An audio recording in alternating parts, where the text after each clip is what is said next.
Quand tu marches avec l'Esprit de Dieu, il y a des gens qui vont t'exclure. Il y a des gens qui vont plus marcher avec toi. Ton téléphone va moins sonner.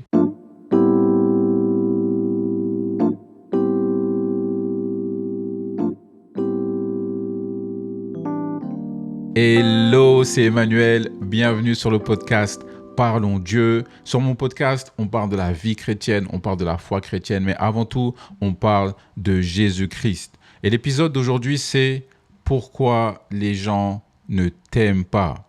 C'est un épisode très important parce que j'ai fait l'expérience dans ma vie personnelle en tant que chrétien, en tant qu'homme de Dieu, que ce soit au travail, dans ma famille ou même à l'église, qu'il y a des personnes qui ne vont pas t'aimer pour qui tu es. Il y a des personnes qui ne vont pas t'aimer, pas à cause de tes défauts, mais à cause de ta mission. Et la Bible nous dit que notre mission, c'est de prêcher l'évangile, d'aller dans toutes les nations, prêcher l'évangile. Mais c'est aussi de s'aimer les uns les autres. Et lorsque tu prêches l'évangile, c'est pas forcément avoir un microphone et prêcher partout dans la rue. Lorsque tu prêches l'évangile, c'est d'avoir une attitude à la mesure de Christ. C'est de voir Jésus-Christ, l'homme qui était parfait. C'est Dieu qui était parfait et qui s'est sacrifié, qui s'est réduit en être humain, en chair comme nous, mais qui est resté parfait. C'est de devenir comme Jésus-Christ. Notre but ultime, notre goal, c'est de devenir comme Jésus-Christ, d'être à la mesure de Jésus-Christ. Même si on ne va jamais arriver à la perfection, mais notre but, c'est de suivre ses pas. Et on va te détester à cause de ton esprit, à cause de l'esprit de Dieu que tu as. On ne va pas te détester à cause de tes défauts. On va te détester à cause de ta mission. Parce que lorsque tu rentres dans une pièce, par exemple au travail, que tu as une réunion, que tu es avec des membres de ta famille, à l'église ou à l'extérieur, tu vas dégager une aura de conviction. L'esprit de Dieu va parler pour toi. Il faut savoir que lorsqu'on regarde une autre personne, on regarde la chair, mais le corps humain est formé d'un esprit et les esprits se reconnaissent entre elles. Lorsque tu as l'esprit de la lumière, l'esprit de Dieu,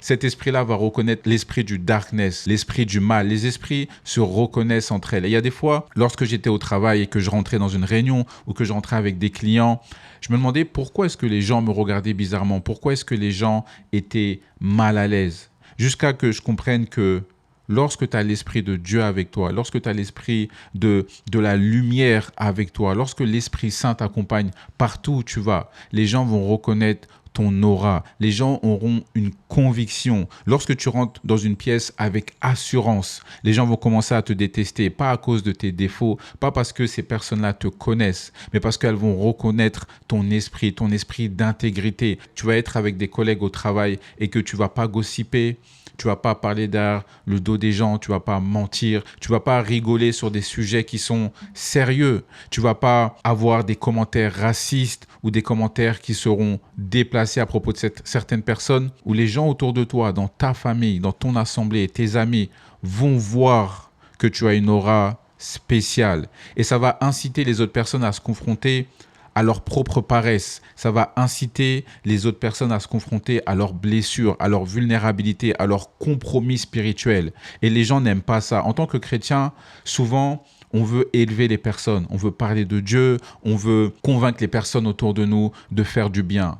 Sache que tout le monde ne veut pas faire du bien. Lorsqu'on regarde dans Genèse chapitre 37, les frères de Joseph ont jeté Joseph dans un puits. Là où Dieu avait oint Joseph, ses frères le haïssaient depuis le début. Et c'est exactement la même chose pour toi. Lorsque tu es oint par Dieu, lorsque Dieu met un plan dans ta vie, lorsque Dieu te met dans une position qui est favorable, tout le monde ne va pas t'aimer. Ça peut être des membres de ta famille, ça peut être des collègues, ça peut être des membres dans ton assemblée. Lorsque tu vas servir à l'église et que tu vas sourire, que tu auras ce dynamisme, que tu seras contente ou que tu seras heureux, il y a des personnes dans ton assemblée qui ne vont pas t'aimer parce que même des personnes qui vont à l'église peuvent ne pas avoir la lumière de Dieu en eux. Sache que les gens ne sont pas en colère contre ta personnalité, mais ils sont en colère contre ton esprit. Parce que ton esprit, qui est la lumière de Dieu, fait paraître leurs ténèbres. Et c'est ce que j'ai compris beaucoup trop tard dans ma vie, surtout en étant introverti. Je ne suis pas quelqu'un qui parle beaucoup.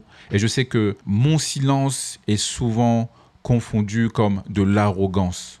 Et lorsque tu as quelqu'un qui ne parle pas beaucoup, lorsque tu as quelqu'un qui a une assurance en elle, qui n'a pas besoin de s'exprimer, qui n'a pas besoin de prouver qui elle est, les gens vont te détester pour ça. Et les gens vont commencer à te mettre à l'écart dans ta famille, dans ton travail, à plus t'inviter aux réunions, à plus t'inviter dans les fêtes de famille, à plus t'inviter dans des repas. Ça peut être des amis qui vont plus t'inviter à traîner avec eux. Peu importe si tu es au collège, au lycée, peu importe si tu as la trentaine ou si tu as déjà des enfants. Lorsque tu marches avec l'Esprit de Dieu, les personnes vont te rejeter comme elles ont rejeté Jésus-Christ. Et je trouve qu'en tant que chrétien, c'est vraiment triste, mais Dieu nous l'a dit. À cause de son nom, les gens vont nous détester. Dieu nous a promis qu'il sera avec nous jusqu'à la fin de nos jours. Les gens vont nous détester parce qu'ils l'ont détesté en premier. Et le fait que tu ne penses pas comme les autres personnes, parce que les gens te trouvent indépendant, tu as une sécurité en Christ. Même les non-croyants voient que tu as une sécurité en quelque chose. Même s'ils ne savent pas que tu es chrétien, ils savent que tu as une sécurité. Ils savent qu'il y a une aura en toi qui fait que tu n'as pas peur. Tu n'as pas peur de perdre ton job. Tu n'as pas peur de perdre des amis. Tu n'as pas peur de perdre ta maison. Tu n'as pas peur de perdre des choses matérielles. Lorsque tu regardes les news, lorsque tu regardes la télévision, lorsque tu regardes toutes les mauvaises nouvelles qui sont dans le monde entier, tu n'as pas peur parce que tu as l'esprit de Dieu en toi. Et les gens vont te détester parce que tu ne vas pas te laisser influencer par un esprit de groupe. Et souvent, ça arrive lorsqu'il y a un groupe. Ça peut être à l'église, ça peut être dans ton travail. Lorsqu'il y a un esprit de groupe qui va vers la même direction, mais tu sais que l'esprit de Dieu te dit non, ce n'est pas la bonne direction, va dans l'autre direction. Et le fait que tu vas dans l'autre direction va faire en sorte que les gens te détestent. Tu vas flatter personne pour obtenir de l'influence. Dieu va mettre de l'influence dans ta vie. Quand tu marches avec l'Esprit de Dieu, il y a des gens qui vont t'exclure. Il y a des gens qui vont plus marcher avec toi. Ton téléphone va moins sonner. Tu vas recevoir moins de messages, moins d'invitations dans les anniversaires, moins d'invitations dans les mariages, moins d'invitations dans les baptêmes, moins d'invitations lorsqu'il y aura des réunions professionnelles au travail. Et l'ennemi sait tout ça parce que l'ennemi nous étudie. Et si l'ennemi ne va pas réussir à te contrôler, il va contrôler les autres personnes. Il faut savoir que lorsqu'il y a une personne qui vient contre toi, qui ne t'aime pas, l'ennemi peut utiliser cette personne pour te déstabiliser. Et lorsque tu es chrétien, il faut absolument prier pour avoir du discernement. Parce que la Bible nous dit qu'on n'a pas un combat contre la chair et le sang. Ce n'est pas notre combat. On combat les choses spirituelles, on combat les choses qu'on ne voit pas. Et souvent, lorsqu'on a un combat spirituel et qu'il y a des gens qui sont contre nous, on a tendance à se battre contre la chair, on a tendance à se battre contre les autres personnes. Et les personnes ne vont pas t'aimer parce que tu vas exposer leurs défauts, tu vas exposer leurs faiblesses. Les gens cherchent des raccourcis vers le succès, n'importe quel succès. Succès à devenir pasteur, succès à devenir ministre, succès à avoir un meilleur statut dans leur emploi, succès à avoir un mari, succès à avoir une femme, juste pour recevoir de la validation. Les gens aiment la validation relationnelle. Il y a des personnes qui voudront traîner avec toi juste pour être validé, parce que tu es une personne de Dieu, parce que tu es une personne intègre, parce que tu t'habilles bien, parce que tu es belle, parce que tu es un enfant de Dieu. Mais toi, tu t'es forgé dans le désert. Les gens n'ont pas vu les pleurs dans ta chambre, les gens n'ont pas vu les cris, les gens ne voient pas le mal que tu as dans ton cœur de marcher en intégrité, parce que être chrétien, c'est pas facile. Les gens pensent que être chrétien, c'est aller à l'église le dimanche, lire sa Bible. Mais être chrétien, c'est les combats spirituels. Être chrétien, c'est ne pas chercher la validation des hommes. Toi, enfant de Dieu, tu connais l'isolement, tu connais la vulnérabilité. Tu sais ce que c'est lorsqu'il y a des personnes qui sortent de ta vie. Tu sais ce que c'est lorsqu'il y a des combats spirituels, lorsqu'il y a des cris dans ton cœur, parce que tu veux obéir à Dieu. Tu sais que le diable contrôle cette terre. Tu n'es pas influencé par les médias, tu n'es pas influencé par la musique, tu n'es pas influencé par les tendances, la manière de s'habiller, les idéologies de ce monde. Tu as une force et tu as une paix authentique. Et lorsque tu as cette force, cette paix spirituelle, ton intégrité, tu marches à la mesure de Christ, il y a des personnes qui vont te détester. Et oui, ça fait mal. Jusqu'à aujourd'hui, j'ai des choses qui me reviennent où j'ai perdu des amis de longue date. Lorsque j'ai commencé ma marche avec Dieu, j'ai perdu 99% de mes amis. Dans mon travail, c'était difficile parce que j'étais une nouvelle personne, parce que je voulais ressembler à Christ, je voulais marcher en intégrité à 100%. Et là où tu me vois aujourd'hui en train d'enregistrer ce podcast, si tu me demandes combien d'amis j'ai, la réponse c'est 0. Mais Mais j'ai un Dieu qui est grand. Mais j'ai un Dieu qui est grand et Jésus est mon meilleur ami. Et peut-être que ça va changer un jour. Mais sache que lorsque tu veux vraiment marcher avec Dieu, il y a même des chrétiens qui vont te détester pour ça. Ça va provoquer une fureur chez eux, le fait que tu ne vas pas gossiper, le fait que lorsque tu as une sœur ou un frère de l'église qui va venir vers toi, parler derrière sœur Marie ou frère Joseph, tu vas garder le silence. Et ces personnes vont voir que tu vas garder le silence. Parce que les personnes vont t'aimer tant que tu restes dans la fosse avec eux. Tout comme Joseph. Les personnes vont t'aimer tant que tu restes dans la fosse avec eux, tant que tu restes dans la souffrance avec eux, tant que tu restes dans leur regard fermé avec eux. Bien sûr, Dieu nous demande de s'aider les uns les autres. Dieu nous demande de prier pour les uns les autres. Mais Dieu ne demande pas de pécher avec les autres. Les gens ne t'aiment pas parce qu'ils veulent ton huile, mais ils ne veulent pas ta lampe. Et c'est ce que j'appelle les relations factices. Une relation factice, c'est une personne qui va chercher à se rapprocher de toi. Elle veut se rapprocher de toi pour soutirer ta paix. Elle veut se rapprocher de toi pour avoir une forme de validation, parce que tu t'habilles bien, parce que tu as confiance en toi, parce que tu es la personne qui a toujours le rôle d'un psychologue.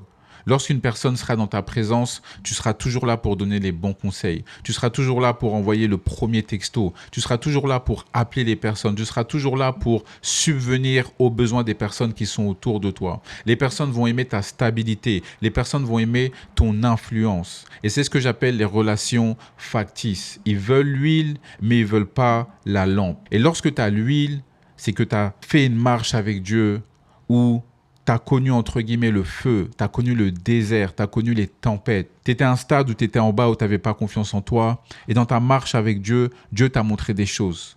Après la souffrance, Dieu t'a montré des choses. Tu as souffert, Dieu t'a béni. Tu as souffert, Dieu t'a béni. Ton discernement a augmenté, ton intelligence a augmenté, ta sagesse a augmenté. Lorsque tu marches avec Dieu, tu ne peux pas rester constant. Ça passe souvent par de la souffrance, ça va passer par des tests. Ça va passer par des moments d'isolation. Et ces personnes-là veulent ce que tu as, mais ne veulent pas souffrir comme toi, tu as souffert. Parce que tu as de l'influence, parce que tu as de la stabilité, parce que tu as un désir intérieur d'aider les personnes autour de toi sans rien demander. Et tu vas voir que tu seras comme un aimant pour ces personnes-là. Tu vas donner, tu vas donner, tu vas donner sans rien recevoir. Et c'est ce qui épuise les personnes comme toi.